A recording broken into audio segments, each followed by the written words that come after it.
Hello, and welcome to another scene in the living legend of the Five Rings. Today, we focus on Akodo Reo and his part in the so-called Battle of Kamina Village.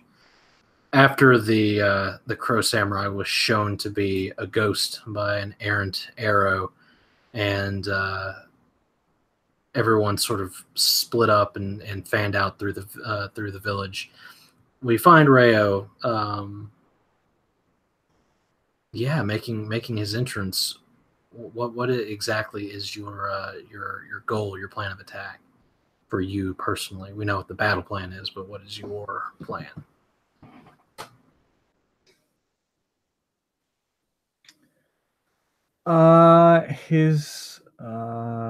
His plan at this point, after spreading out into the village, is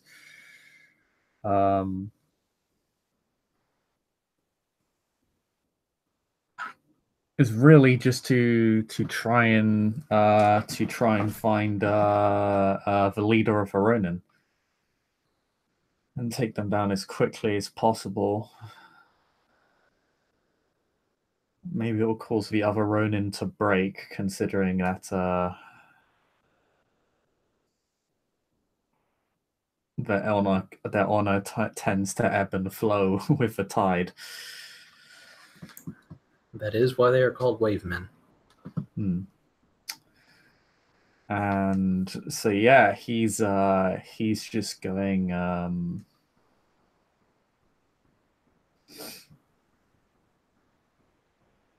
He's really just going from house to house, checking for activity, probably heading towards the largest building, or maybe the one where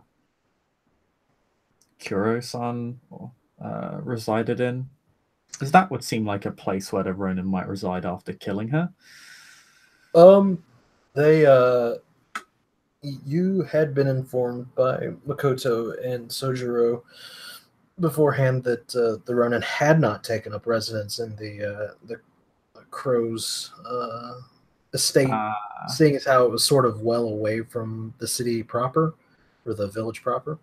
There is, however, a large sake house and restaurant in the middle, like the most accommodating building that one could expect for such a small village for travelers, because this place is sort of out of the way. A community center would probably be his first go-to then. So you are slipping your way through the buildings of this village, and occasionally stealing glances in through the slatted quote unquote windows of the buildings, just to sort of see what you can see. And as you step out onto the main thoroughfare, moving through the street, a good maybe 100 feet away from the sake house that you see in this main picture depicted on the left with the sign out in front, you notice that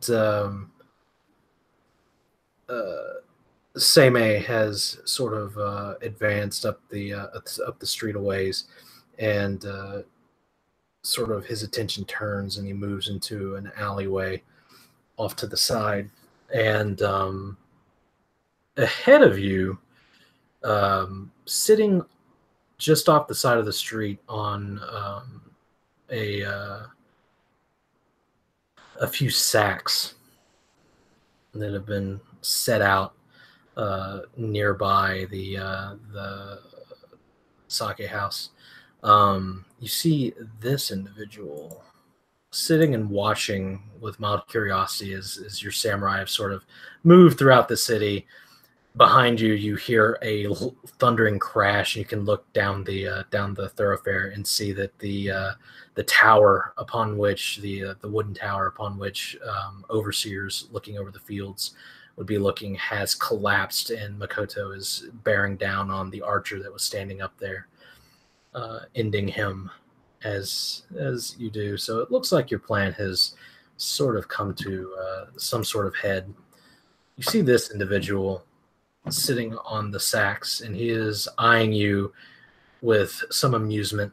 There are swords in his obi, and you can only assume that this is one of the Ronin. Haman, even under the influence of Ronin, do not touch daishos, for that is horrendous bad luck, and no one wishes to test that. This person has the traditional top knot of the samurai, so you assume that he is a Ronin, and he's just eyeing you with a sidelong grin on his face, just entirely amused by the chaos that's sort of spanning around you.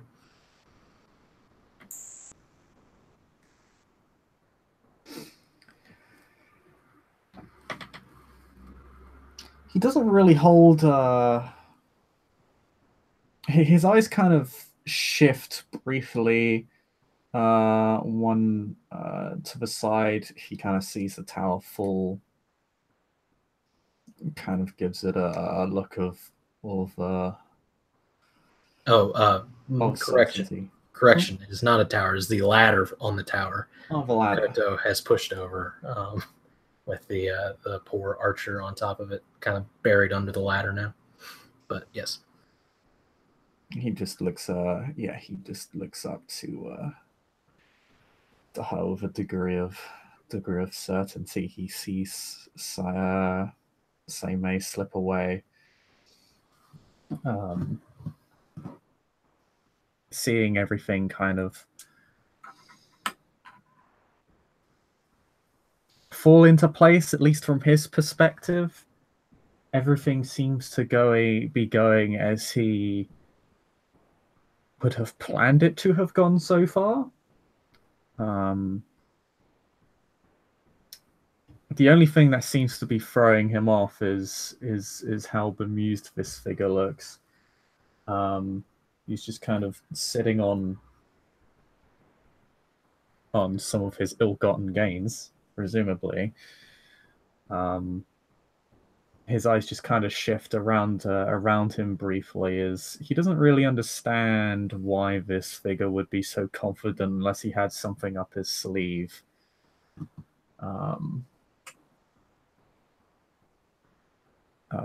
But he begins approaching this figure at a fairly rapid pace, but he's not running, not unless he attempts to flee. As you begin to approach, some of the Haman sort of like scatter from the buildings around you, frightened women and their children, sort of like ushering them away from impending conflict towards the fields. And the individual sitting on the sacks just sort of rolls his shoulders and moves to his feet, puts his hand on his blade, and says, "You're moving awfully fast there, Lion. Have you business with me? I don't think we've met."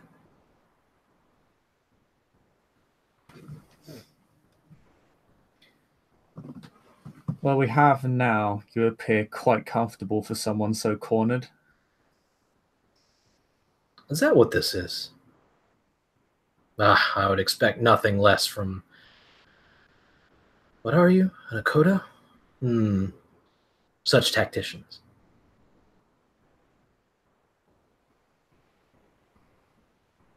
Perceptive. It is emblazoned on your chest. Hard to miss. You must be very proud. I am. He kind of looks around for a moment, kind of surveying the skirmish. You hear horses whinnying in the distance up ahead of you, so clearly the unicorn have arrived, so to speak.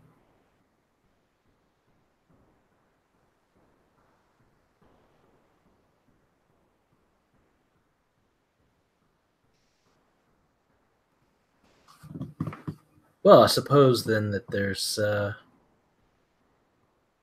not much left to talk about then. You murdered an honorable samurai in charge of this village and stole goods that belonged to the Empire. What did you expect? The crow? Now look, you can't tell me you hold them in high esteem. Can't defend their own villages. Really and truly, it seems as though we've done the crow a favor. Reminded them that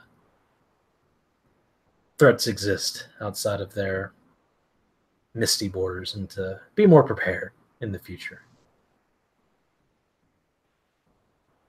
Hell, they ought to pay us for our services. The cost of one lowly crow? Hmm. Why are you here anyway? That's interesting. The crow outsourced to the great clans in order to fix their messes.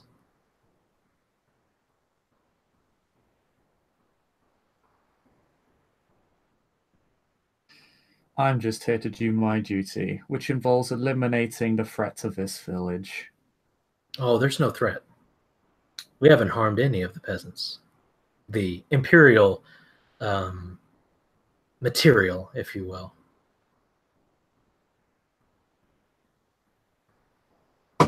Done no lasting harm.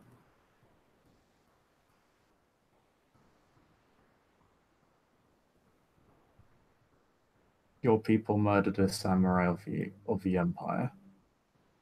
Ah, murder is a harsh term.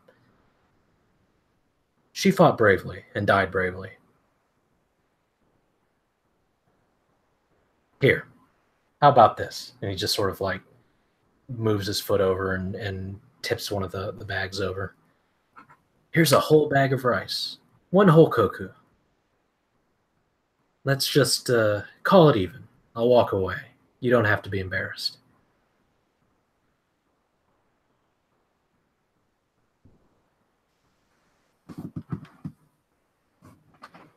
There is the sort of long downward glance to uh,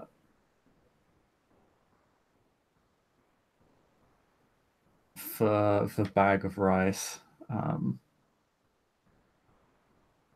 He looks like he has a little bit more of a of understanding now. No one's around. None of your friends, none of your peers. No mouthy little Haman.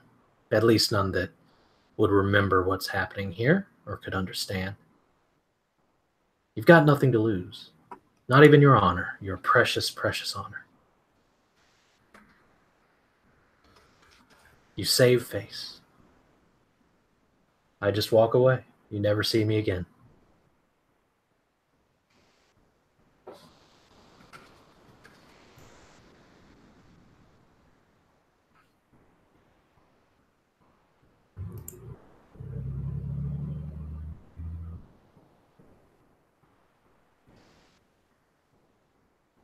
On the contrary, I would have no honor at all if I allowed you to walk away now.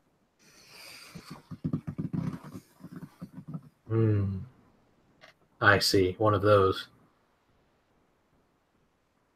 You ever heard the phrase?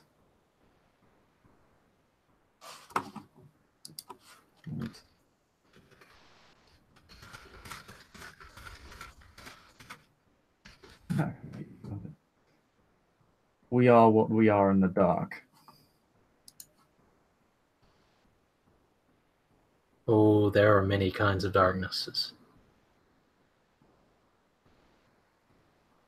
I could care less if anybody witnesses this at all.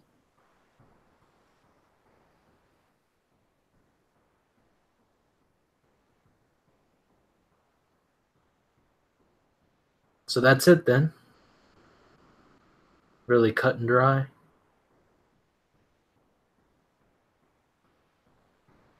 Was it any other way? I suppose not. If you are what you are in the darkness, then ignorant you will remain. Supposing you survive, that is. He draws his blade. Says the man trying to bribe a lion with rice. Everyone must eat, lion, even you. Come then, show me your pride. Gladly. Roll initiative. Let me start the scene, by the way, in the dice roller. Dice roller 1.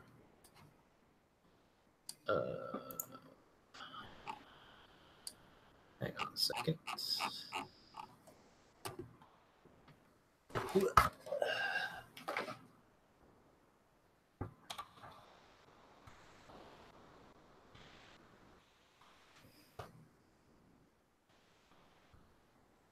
What's initiative again? Reflexes.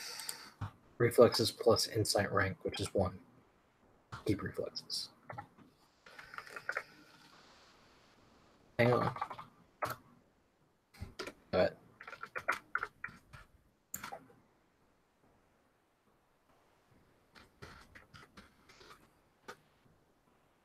Oof. That's not good initiative.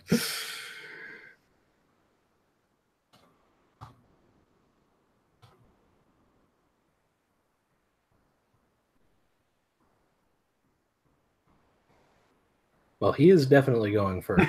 He's definitely going first.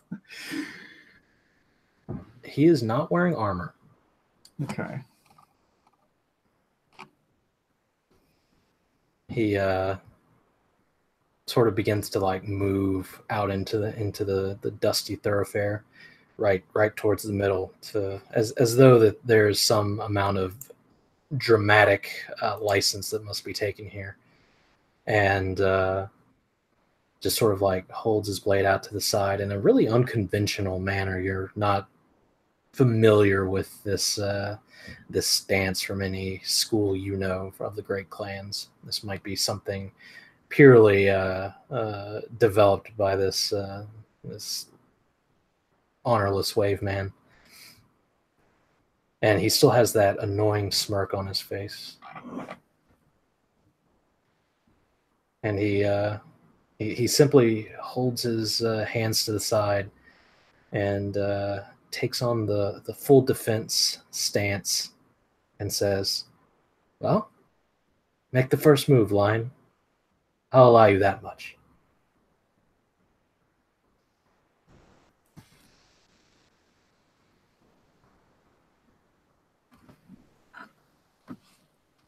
Allow me momentarily to look at his stats and this book here with these.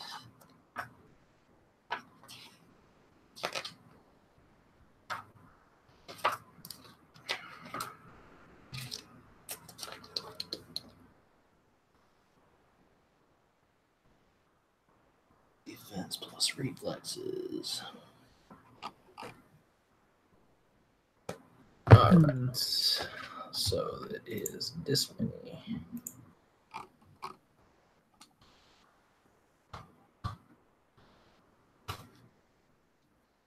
All right. So he has a bonus of 16 to his TN to be hit.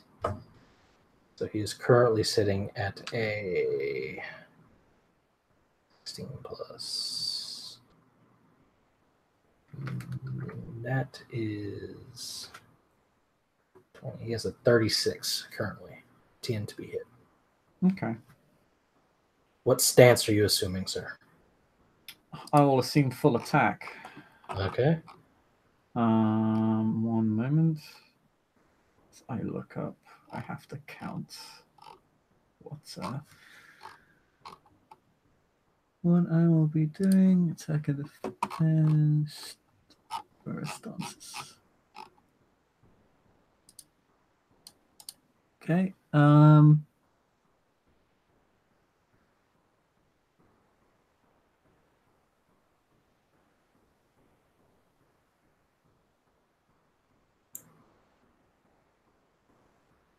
So if he's not wearing armor,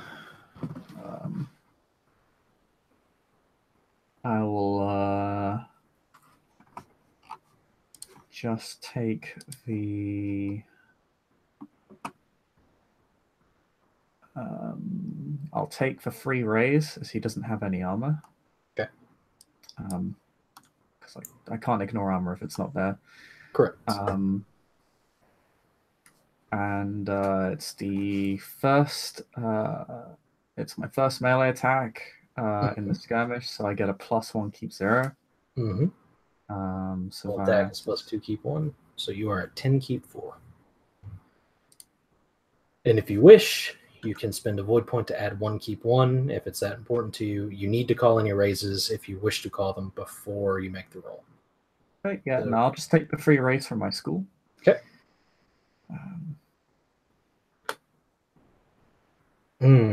Not quite. Not quite, almost. No 10s. So you swing your blade, and he definitely sort of jumps out of the way and clucks his tongue at you and says, "Ooh, hang on just a sec. Yeah."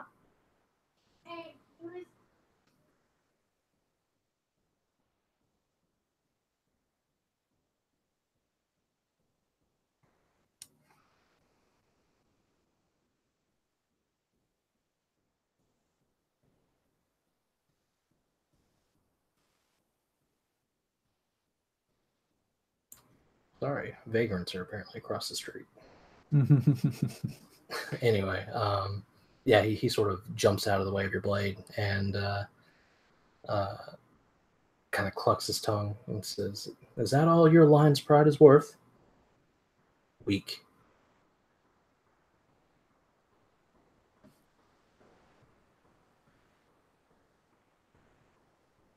He's going to maintain his defense. Strange.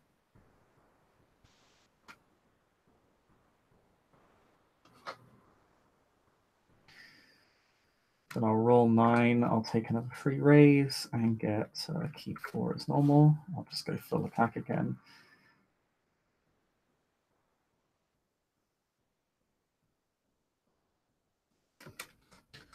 Let's just say, why are you so passive? What are you trying to accomplish here?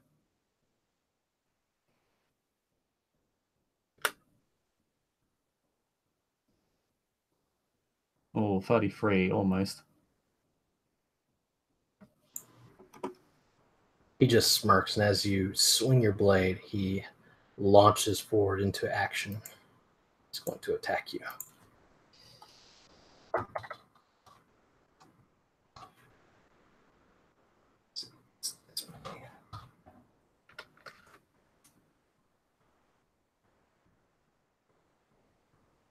Oh, wow, this guy's rolling really well. That's a hit, so it will be...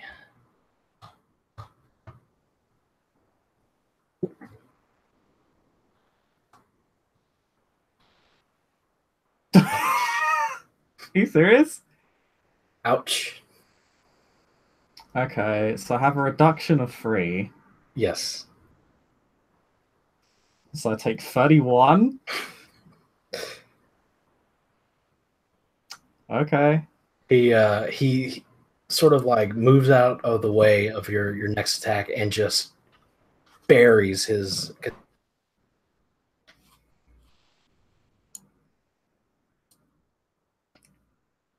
Where does that put me at? Because 10 of it is fine.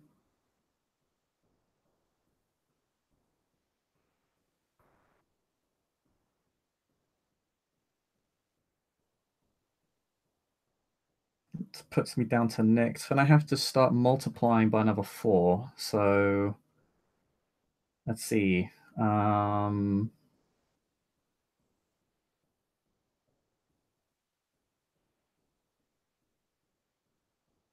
14 puts me at nicked.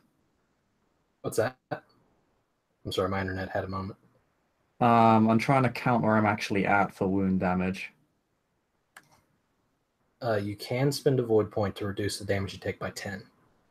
Okay, I will spend a void point to reduce the damage. Which fits, I think, is 0 void points because I spent one in prior. I spent one for the battle scene, so. So that's 24. 10 puts me at nicked. Another 4 at grazed. Another 4 at hurt. Another 4 at injured. And then 2 puts me to crippled? Yep.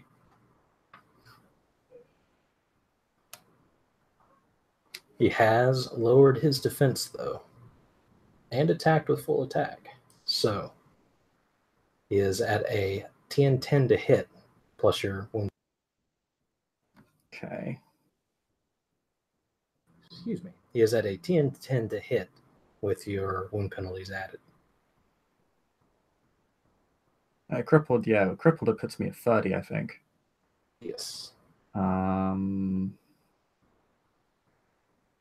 do have Strength of the Earth, though. What is that? Let's see. Which I think reduces some of my reduces my TM penalties by, I think, 3. Yeah, every bit matters. When I'm injured. Strength of the Earth. The TN penalties suffer from wound ranks reduced by 3. Yep. I don't think I have much choice but to go full attack again. So you're at a 27? I'm at a 27. I have faith. 9 So I either go 4. full attack, but then I leave myself open. I think that you just have to try and hit him. Like, you have to try and damage him.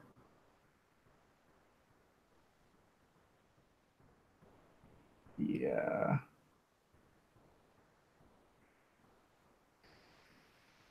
Yeah. I'll just go full attack again. I have faith. Get him. Yeah.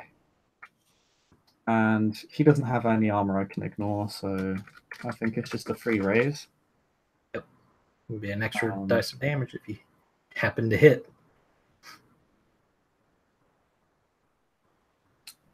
Nine keep 4. 9 keep 4. Let's get some 10s. Come on now. Yeah, come on, Last let's roll. go. Pitiful. There it is. There we go. You strike flesh. So your damage roll is going to be 3 keep 2, plus 1 for mastery is 4 keep 2, plus strength is 2, 6 keep 2, plus your free raise is 7 keep 2.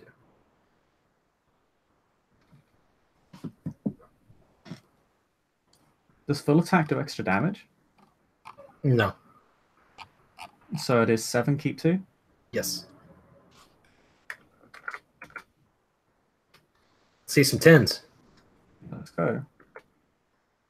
Oof. Oh. Oof. So you sort of launch yourself at him and slash. Get a nice little cut through his kimono on the side, and you draw blood from him. And he just sort of looks down and just as though it was an inconvenience rather than anything else.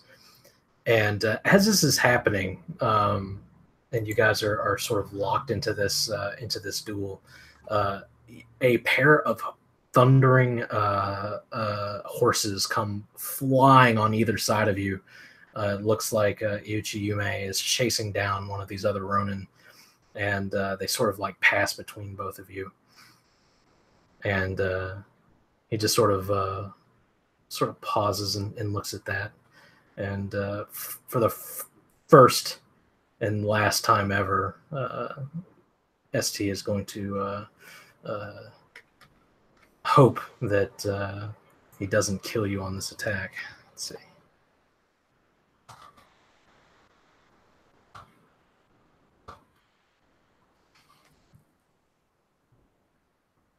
He did. Well, I mean, he hit me. Let's see. I got a reduction of 3. See what happens. So he just needs to not. Yeah, he does. He is unlucky, so he will get that re-rolled.